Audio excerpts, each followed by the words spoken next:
Здравствуйте, уважаемые друзья! С вами я, Юрий Тюченко, кандидат ветеринарных наук, и в этом видеоподкасте рассмотрим роль пробиотиков в рационе свиней. Тема сейчас это очень модная. На каждом углу реклама пробиотиков. И если прочитать показания к их применению, то складывается такое впечатление, что ее переписали из какого-то китайского препарата, который улучшает абсолютно все. Что все повышает, все стимулирует, все активизирует и всему способствует. И таких показаний немеренное количество. Кажется, что количество этих положительных показаний ограничивает только размер инструкции. Была бы инструкция по размеру больше, то еще больше бы дифирамбов написали. Давайте разберемся, насколько эффективны эти препараты. Итак, все по порядку. Пробиотики – это молочнокислые бактерии, бифидобактерии и энтерококки, которые обладают антагонистической активностью в отношении широкого круга патогенных и условно-патогенных микроорганизмов. К таким микроорганизмам можно отнести патогенные кишечные палочки, сальмонеллу, протей, стрептококк, стафилококк. Пробиотики, попав в кишечник, нормализуют качественный и количественный состав кишечной флоры животного. Следует отметить, что патогенные микроорганизмы в организме животных есть всегда, но опасными они становятся лишь тогда, когда в кишечнике их становится очень много. Вот тогда они могут вызвать инфекцию. Это бывает при многих причинах. Перечислять эти причины нет смысла. Их реально много. Это и плохое кормление, и ненадлежащие условия содержания, и стрессы. Логика здесь такова, что как только иммунитет животного ослабевает, то сразу же начинается и рост патогенных микроорганизмов. Очень часто иммунитет у животных ослабевает после применения антибиотиков, которые задавали орально. Ведь попадая в кишечник, антибиотик убивает как патогенную микрофлору, так и полезную. Поэтому после дачи антибиотиков рекомендуется давать пробиотики для более быстрого заселения кишечника полезной флорой. После вакцинации иммунитет у животных тоже снижается, поэтому после вакцинации тоже рекомендуется применять пробиотики. Меня, если честно, умиляет слово «рекомендуется». Я привык к более точным формулировкам. Слово «рекомендуется» я воспринимаю как «хуже не будет». Если применять бесплатно и сама работа ничего не стоит, то как бы и можно это делать. А вот если за деньги, для того, чтобы я поверил в ту или иную информацию, мне необходимы данные серьезных исследований, которые были проведены авторитетными организациями и заверены авторитетными сертифицированными лабораториями. Для этого существует целая методология постановки таких экспериментов.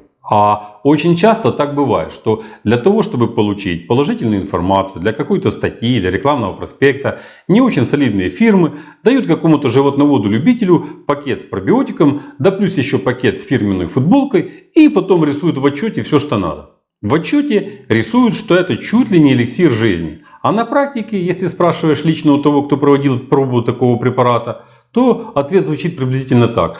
Что будто бы при использовании препарата стало как-то лучше. А на вопрос, так а за деньги вы уже покупали этот препарат? Отвечают, пока нет, наверное буду, но попозже. Короче, все понятно. Поэтому я таким испытаниям не доверяю, это профанация.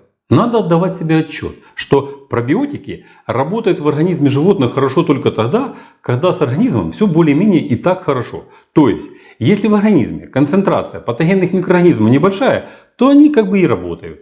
А если концентрация патогенных микроорганизмов быстро растет и у животного появляется понос, а значит пищеварение нарушается, то никакие пробиотики этот понос не остановят. Чем скорее дадите антибактериальные средства, тем лучше. Если, конечно, это не вирус работает. Следует помнить, что и патогенная микрофлора, и микрофлора пробиотиков для своего питания используют одни и те же вещества. Ведь принцип работы пробиотиков построен на том, что пробиотики более успешно конкурируют с патогенной микрофлорой за питательные вещества. И таким образом вытесняют патогенную микрофлору с кишечника. Если же у животного начинается понос, то кишечник животного плохо ферментирует и совершенно не переваривает питательные вещества корма. Следовательно, для микроорганизма пробиотика, если его использовать в качестве лечебного препарата, совершенно нет шансов для того, чтобы он себя эффективно показал. Он просто не может прижиться в желудочном тракте и проявить свой положительный эффект. И если в разгар диареи животному дать пробиотик, то наоборот, зачастую они только усиливают понос и усугубляют исход заболевания. Точно по такому же принципу и работают молочнокислые продукты. При диарее бесполезно их использовать. Представляете, какой эффект будет у человека при употреблении кефира, если у него диарея? А ведь кефир – это тоже пробиотик. Кефир поможет или окажет благотворное влияние только тогда, когда в желудочно-кишечном тракте для них есть питательная среда и конкуренция с патогенной флорой минимальна. Поэтому сама идея пробиотиков мне очень нравится. Но сказать, что они обладают какими-то чудодейственными свойствами, как об этом пишут во всех инструкциях, то я не могу. Я бы сказал так, что если все хорошо, то на уровне 3-4% они могут давать положительный результат. Под положительным результатом я имею в виду прибыль, которую можно получить от применения пробиотиков. Это в лучшем случае. Это если вы примените хорошие пробиотики. Хотя это тоже очень хорошо. Золотых таблеток не бывает. А то, что творится сейчас на рынке пробиотиков, то это кошмар. Производство пробиотиков – это очень серьезное биотехнологическое производство. И сделать его качественным очень непросто. Качественный пробиотик – это не просто смесь молочнокислых бактерий, как многие себе это представляют. Я не буду сейчас подробно останавливаться на технологии производства. Но на рынке сейчас очень много не пробиотиков, а фуфломицинов, то есть препаратов, которые не работают и которые бодяжат где попало. Такие препараты только дискредитируют качественные препараты. А что же их не бодяжить, если в инструкции можно написать, как я уже сказал, пунктов 30 положительных чудодейственных свойств. Для пущей важности можно попросить какую-то тетку или дядьку сказать или написать, что они получили супер результаты при испытании таких препаратов. Для фирмы такие исследователи обойдутся недорого. Если же препарат не покажет тех результатов, которые заявлены в инструкции, то тоже никто ничего не скажет. Я в одной инструкции встретил даже вот такую фразу. Она меня просто умиляет. Что препарат не показал видимого улучшения какого-то там показателя. Но наметила стойкая тенденция к его улучшению. Это конгениально, как говорил Остап Бендер. Вы скажете, так а что, пробиотики плохие и их не стоит применять? Нет, я так не скажу. Идея пробиотиков очень хорошая. Во-первых, применяйте только качественные пробиотики от серьезных производителей, которые имеют серьезную репутацию и серьезные данные об их испытаниях. Очень важно, чтобы были производственные испытания или опыт использования пробиотиков именно в вашем регионе. Лучший вариант, чтобы об опыте применения пробиотиков вам рассказали люди, которым вы доверяете. А еще лучше и доверяете, и знаете лично.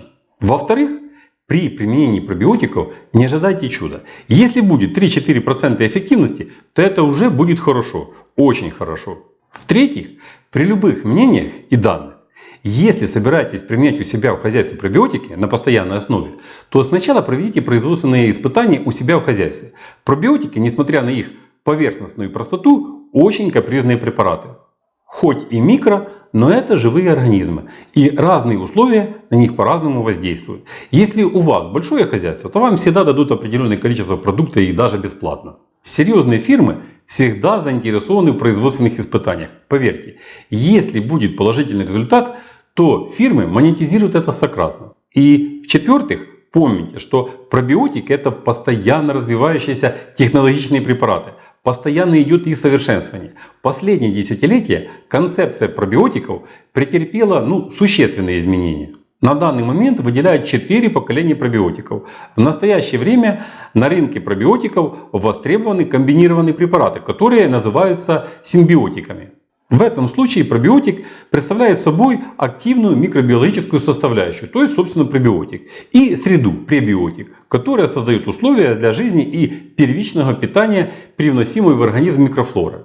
Я это к тому, что, как видите, современные пробиотики – это сложный инновационный продукт, который требует глубоких знаний в этом направлении. Если этого не знать, то под красивыми, сложными словами вам будут втюхивать, что попало. Самый простой выход, если вас это заинтересовало, применение пробиотиков, и вы готовы им поверить, то проведите сначала производственные испытания у себя в хозяйстве. Помните, что лучше грамм практики, чем тонна теории. Могу здесь еще и Владимира Ильича Ленина вспомнить, он тоже об этом говорил. Поделюсь своим опытом. Как-то я проводил испытание одного пробиотика. По заявленным характеристикам это был чудо, а не препарат. Согласно технической информации, препарат должен значительно был повышать все показатели. Мы провели опыты в нескольких хозяйствах и с несколькими повторами. Короче, все сделали по правилам. Но мы и даже близко не получили тех результатов, которые бы позволили убедить хозяйство в том, что они бы покупали этот препарат. Месяца 3 потратили на проведение опытов и их обработку. Но все впустую. И это была очень известная западная компания, у которой в досье все было очень правильно и красиво описано. Были данные и лабораторных, и производственных испытаний. Все показатели были очень положительными. Я подумал, что а может это не получилось только у нас, что может что-то в хозяйствах наших не так, может мы что-то не так делали или где-то в чем-то не разобрались и что-то накосячили, а на Западе все окей. Но после того, как эта фирма перепродала этот препарат другой фирме, я понял, что дело тут не в нас. Скорее всего, препарат продали из-за отсутствия у него реальной эффективности, а в досье было все окей. Вот тогда я и понял, что и на Западе можно найти тетек и дядек, которые за фирменную футболку в фирменном пакете могут в отчете нарисовать все, что угодно. Так что всегда все перепроверяйте. Так как эта тема мне особенно близка, потому что достаточно долго сам занимался этим вопросом, то мне было бы очень интересно, если бы вы внизу видео поделились своим опытом применения пробиотиков, как положительным, так и отрицательным. Да и зрителям канала думаю, что это тоже было бы очень интересно. В следующем видео мы рассмотрим еще одну очень интересную тему, которая органично дополнит этот материал. Это ферментные препараты для кормов. А пока на этом все. Здоровья вам и вашим животным. Подписывайтесь на наш канал и до новых встреч!